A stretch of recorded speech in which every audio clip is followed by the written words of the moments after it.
नमस्कार, भारतीय नेटवर्क देख रहे हैं आप और आपके साथ मैं हूं राजेंद्र सिंह ठाकुर। नज़र डालते हैं आज की बड़ी दो खबरों पर, जिन पर रहेंगी सबकी निगाहें। पहली बड़ी खबर बिहार की राजनीति से आ रही है, जहां चुनावी सरगर्मियां अब अपने चरम पर है। बिहार में आज यानी मंगलवार से चुनावी माहौल एक नए मोड़ पर पहुंच गया है। विपक्षी इंडिया ब्लॉक यानी महागठबंधन आज अपना घोषणा पत्र जारी करने जा रहा है। इसे नाम दिया गया है तेजस्वी प्रमाण पत्र। इसमें अगले 5 सालों के लिए महागठबंधन की योजनाएं और वादे पेश किए जाएंगे। महागठबंधन के मुख्यमंत्री पद के उम्मीदवार और आरजेडी नेता तेजस्वी यादव ने कहा है कि हमने अपना चेहरा साफ कर दिया है। अब एनडीए को भी बताना चाहिए कि उनका नेता कौन है। तेजस्वी ने कहा कि हमारा घोषणा पत्र सिर्फ वादों का कागज नहीं, बल्कि एक ब्लूप्रिंट है। बिहार को नंबर 1 राज्य बनाने का रोड मैप है। उन्होंने कहा, हम शिक्षा, स्वास्थ्य और रोजगार पर खास ध्यान देंगे। हमने विजन दिया है, प्लान दिया है। वो सिर्फ झूठे आरोप लगाते हैं। हम असली काम करके दिखाएंगे। आपको बता दें कि महागठबंधन का यह घोषणा पत्र कांग्रेस नेता राहुल गांधी के प्रचार अभियान शुरू करने से ठीक एक दिन पहले जारी हो रहा है। यानी अब बिहार में चुनावी मुकाबला खुलकर सामने आने वाला है। राहुल गांधी बुधवार को तेजस्वी यादव के साथ मुजफ्फरपुर और दरभंगा में जनसभाएं करने वाले हैं। इससे इंडिया ब्लॉक के भीतर एकजुटता का संदेश देने की कोशिश होगी। घोषणा पत्र जारी करने से पहले तेजस्वी यादव ने फेसबुक लाइव पर केंद्र सरकार पर निशाना साधा। उन्होंने कहा कि सरकार ने दावा किया था कि त्योहारों की भीड़ के लिए 12,000 ट्रेनें चलाई जाएंगी, लेकिन असल में ऐसा कुछ नहीं हुआ। तेजस्वी ने अपने लैपटॉप पर भीड़ भाड़ वाली ट्रेनों की वीडियो दिखाते हुए कहा, लोग ठेकुआ खाएं, छठ मनाएं, लेकिन इस बार बदलाव के लिए वोट करें। घर लौटकर फिर मत जाएं। बिहार को नया रास्ता देने का वक्त आ गया है। अब बात करते हैं उस मुद्दे की जो आज के दिन सबसे ज़्यादा चर्चा में है। क्या महागठबंधन उप मुख्यमंत्री के लिए नया नाम घोषित करेगा?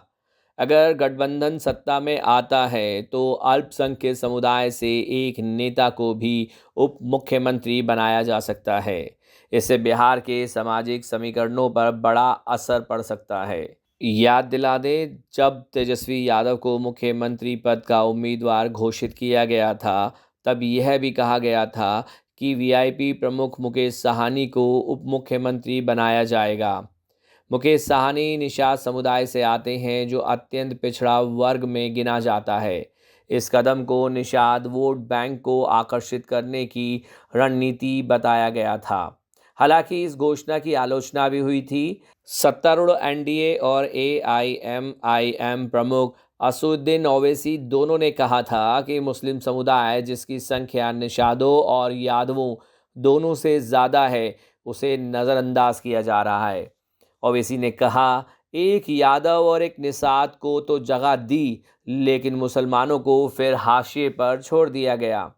वहीं तेजस्वी यादव ने हाल ही में एक बड़ा वादा किया था कि हर परिवार से कम एक सदस्य को सरकारी नौकरी मिलेगी। अब माना जा रहा है कि इस वादे को भी घोषणा पत्र में शामिल किया जाएगा। हालांकि एनडीए और जन स्वराज पार्टी के नेता प्रशांत किशोर ने इस वादे पर तंज कसा है, लेकिन तेजस्वी यादव का कहना है कि हमने इस पर वैज्ञानिक अध्ययन कराया है। यह वादा सिर्फ नारा नहीं, हकीकत बनेगा। महागठबंधन के घोषणा पत्र में अति पिछड़ा संकल्प के तहत ईबीसी यानी अत्यंत पिछड़े वर्गों के लिए कई योजनाओं की उम्मीदें की जा रही हैं। पिछले महीने राहुल गांधी की मौजूदगी में तेजस्वी ने इसका खाका पेश किया था। इसमें शामिल है एससी एसटी एक्ट की तरह ईबीसी सुरक्षा कानून, वंचित जातियों को सरकारी ठेकों में 25 करोड़ रुपए तक का आरक्षण और जाति सर्वे के आधार पर आरक्षण में बढ़ोतरी। तेजस्वी ने कहा था कि अगर हमारी सरकार आई तो हम नया कानून लाएंगे और इसे 9वीं अनुसूची में डालने की मांग करेंगे ताकि यह न्यायिक जांच से भी सुरक्षित रहे, जैसे तमिलनाडु में आरक्षण कानून है। आपको बता दें, जब तेजस्वी यादव नीतीश सरकार में डिप्टी सीएम थे, तब बिहार में वंचित जातियों के लिए आरक्षण बढ़ाने का फैसला हुआ था, लेकिन पटना हाई कोर्ट ने उस आदेश को रद्द कर दिया था। अब मामला सुप्रीम कोर्ट में लंबित है। महागठबंधन का कहना है कि अगर उन्हें मौका मिला तो वे जातीय सर्वे के नतीजों के मुताबिक नया और मजबूत आरक्षण कानून लाएंगे। इंडिया ब्लॉक के भीतर और सीट बंटवारे को लेकर कुछ दिनों से मतभेद चल रहे हैं, लेकिन अब जब राहुल गांधी और तेजस्वी यादव एक मंच पर आने वाले हैं तो उम्मीद की जा रही है कि कार्यकर्ताओं में फिर से जोश और एकता लौटेगी। कांग्रेस, आरजेडी और वामपंथी दल एक साथ मिलकर एनडीए के खिलाफ मैदान में उतरने को तैयार हैं। तेजस्वी यादव ने एनडीए पर हमला करते हुए कहा, उनके पास ना विजन है ना रोड मैप, वे सिर्फ नकारात्मक बातें करते हैं जबकि हम विकास की बात करते हैं। अब देखना यह है कि एनडीए अपने मुख्यमंत्री चेहरे की घोषणा कब करता है और उनके घोषणा पत्र में क्या वादे किए जाते हैं। तो कुल मिलाकर आज का दिन बिहार की राजनीति में बेहद अहम है। महागठबंधन का तेजस्वी प्रमाण पत्र न केवल चुनावी दिशा तय करेगा, बल्कि यह भी दिखाएगा कि राज्य की राजनीति में कौन सा वर्ग, कौन सी नीति किस ओर झुकती है। उप मुख्यमंत्री के नए नाम की अटकलों के बीच अब सबकी निगाहें शाम को जारी होने वाले घोषणा पत्र पर टिकी है। क्या इस प्राण पत्र से बिहार की सियासत में नया समीकरण बनेगा या एनडीए अपने पुराने किले को बचा लेगा? यह आने वाला वक्त ही बताएगा। वहीं दूसरी बड़ी खबर देश के पूर्वी तट से आ रही है। आज बात उस बड़ी खबर की जो देश के पूर्वी तट पर हर किसी की चिंता बढ़ा रही है। चक्रवाती तूफान मैथा अब बेहद खतरनाक रूप ले चुका है। मौसम विभाग ने चेतावनी जारी की है कि आज शाम या रात तक यह तूफान आंध्र प्रदेश के काकीनाडा तट से टकराएगा। हवा की रफ्तार 110 किलोमीटर प्रति घंटा तक पहुंच सकती है।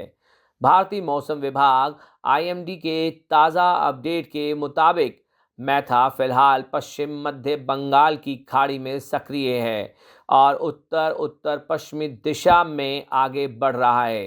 पिछले 6 घंटों में यह 15 किलोमीटर प्रति घंटे की रफ्तार से बढ़ा है और अब यह गंभीर चक्रवाती तूफान बन चुका है। आईएमडी के अनुसार जब यह आंध्र प्रदेश के तटीय इलाकों मछलीपट्टनम और कालीगढ़पट्टनम के बीच टकराएगा, तब हवा की गति 90 से 100 किलोमीटर प्रति घंटा रहेगी, जबकि झोंके 110 किलोमीटर प्रति घंटे तक जा सकते हैं। प्रधानमंत्री नरेंद्र मोदी ने स्थिति की समीक्षा की है और आंध्र प्रदेश के मुख्यमंत्री एन चंद्रबाबू नायडू से फ़ोन पर बात की है। प्रधानमंत्री ने राज्य को हर संभव मदद का भरोसा दिया है। सरकार ने पहले ही राहत और बचाव के लिए बड़ी तैयारी की है। देश के 5 राज्यों आंध्र प्रदेश, उड़ीसा, पुदुचेरी, तमिलनाडु और छत्तीसगढ़ में 22 एनडीआरएफ टीमें तैनात की गई हैं। अब बात करते हैं यातायात पर पड़े असर की। दक्षिण मध्य रेलवे और पूर्वी तट रेलवे ने अगले 2 दिनों के लिए 100 से ज़्यादा ट्रेनों को रद्द कर दिया है। सुरक्षा को देखते हुए कई स्कूल कॉलेजों को भी बंद कर दिया गया है। वहीं दूसरी ओर हवाई सेवाएं भी प्रभावित हुई हैं। कई फ्लाइट कैंसिल की गई हैं और कुछ को रीशेड्यूल किया गया है। सरकार ने लोगों से अपील की है कि ज़रूरी ना हो तो यात्रा बिल्कुल ना करें और मौसम विभाग के निर्देशों का पालन करें। मौसम विभाग के महानिदेशक डॉक्टर एम मोहपात्रा के मुताबिक मैथा का सबसे ज़्यादा असर आंध्र प्रदेश में देखने को मिलेगा। तूफान के तट से टकराने के बाद इसकी गति थोड़ी कम होगी, लेकिन यह ओडिशा और फिर छत्तीसगढ़ की ओर बढ़ जाएगा। 28 से 30 अक्टूबर के बीच इन तीनों राज्यों के साथ साथ तमिलनाडु में भी भारी बारिश और तेज हवाओं का सिलसिला जारी रहेगा। तटीय जिलों में प्रशासन ने राहत शिविर बना दिए हैं। निचले इलाकों से लोगों को सुरक्षित स्थानों पर पहुंचा दिया गया है। कई परिवारों को स्कूलों और पंचायत भवनों में अस्थायी रूप से ठहराया गया है। समुद्र में इस समय ऊंची और खतरनाक लहरें उठ रही हैं। मौसम विभाग ने मछुआरों को साफ चेतावनी दी है, किसी भी हालत में समुद्र में ना जाएं। सभी तटीय बीचों को पर्यटकों के लिए बंद कर दिया गया है। अब चलते हैं उड़ीसा की ओर, जहां सरकार ने पहले से ही तैयारियां तेज कर दी हैं। राज्य के 8 दक्षिणी जिलों में रेड अलर्ट घोषित कर दिया गया है। इसमें गजपति, गंजाम, कोरापुट, रायगढ़, नवरंगपुरा, मलकानगिरी, कालाहांडी और नायगढ़ जिले शामिल हैं। कई इलाकों में हल्की बारिश और तेज हवाएं शुरू हो चुकी हैं। राज्य प्रशासन लगातार मॉनिटरिंग कर रहा है और कहा गया है कि अगर तूफान का रास्ता बदलता है तो तुरंत आपात कार्रवाई की जाएगी। एनडीआरएफ की टीमें पहले से ही रेस्क्यू बोट, मेडिकल किट्स और इमरजेंसी उपकरणों के साथ तैयार हैं। राज्य के आपदा नियंत्रण कक्ष 24 घंटे काम करते रहेंगे। प्रशासन ने लोगों से अपील की है कि अफवाहों पर ध्यान ना दें, सिर्फ आधिकारिक सूचना पर भरोसा करें और अपने मोबाइल पर आने वाले आईएमडी अलर्ट्स को फॉलो करें। कई जिलों में जिला प्रशासन ने आदेश जारी कर स्कूल और कॉलेजों को बंद रखने के निर्देश दिए हैं। बिजली विभाग की टीमें भी हाई अलर्ट पर हैं, ताकि तेज हवाओं के कारण तार टूटने या ट्रांसफार्मर फटने जैसी घटनाओं पर फौरन कार्रवाई की जा सके। राज्य आपदा प्रबंधन प्राधिकरण और स्थानीय पुलिस लगातार लोगों से घर के अंदर रहने की अपील कर रही है। समुद्र में लहरें 5 से 7 मीटर तक ऊंची उठ रही हैं। तटीय इलाकों में तेज हवाओं के कारण पेड़ उखड़ने और बिजली खंभे गिरने की आशंका है। इसी वजह से प्रशासन ने विशाखापट्टनम, श्रीकाकुलम और काकीनाड के बीच सभी नौकाओं और जहाज़ों की आवाजाही रोक दी है। मछुआरों से कहा गया है कि अगले 48 घंटे तक किसी भी हाल में समुद्र के पास ना जाएं। राज्य सरकारों ने आपातकालीन हेल्पलाइन नंबर जारी किए हैं। हर जिले में कंट्रोल रूम बनाए गए हैं, जहां से हर घंटे स्थिति की जानकारी ली जा रही है। आंध्र प्रदेश और ओडिशा के स्वास्थ्य विभागों ने एम्बुलेंस, मेडिकल टीमों की तैयार रखने के निर्देश दिए गए हैं। अस्पतालों में ब्लड बैंक और ज़रूरी दवाओं का स्टॉक बढ़ा दिया गया है। तूफान के असर से छत्तीसगढ़ के दक्षिणी जिलों में तेज़ बारिश और हवाओं की संभावना है। वहीं तमिलनाडु के उत्तरी हिस्सों, खासकर चेंगलपट्टू और कडलूर में भी अगले 2 दिनों तक भारी बारिश हो सकती है। मौसम विभाग ने कहा है कि मौथा का असर कम होते होते 31 अक्टूबर तक खत्म होने की उम्मीद है। तो कुल मिलाकर चक्रवात मौथा अब बेहद नज़दीक है। सरकार, प्रशासन और राहत एजेंसियां पूरी तरह से सतर्क हैं, लेकिन सबसे बड़ी जिम्मेदारी आम लोगों की है। सावधानी ही सुरक्षा है। अगर आप तटीय इलाकों में रहते हैं तो कृपया करके घर से बाहर ना निकलें, समुद्र के पास ना जाएं और प्रशासन के निर्देशों का पालन करें। तो यह थी तूफान मौथा की पूरी अपडेट। हमारी अपील है, घबराएं नहीं, सतर्क रहें। आज के समाचारों में इतना ही। ऐसी ही ताज़ा खबरों के लिए जुड़े रहिए भारती नेटवर्क के साथ। धन्यवाद।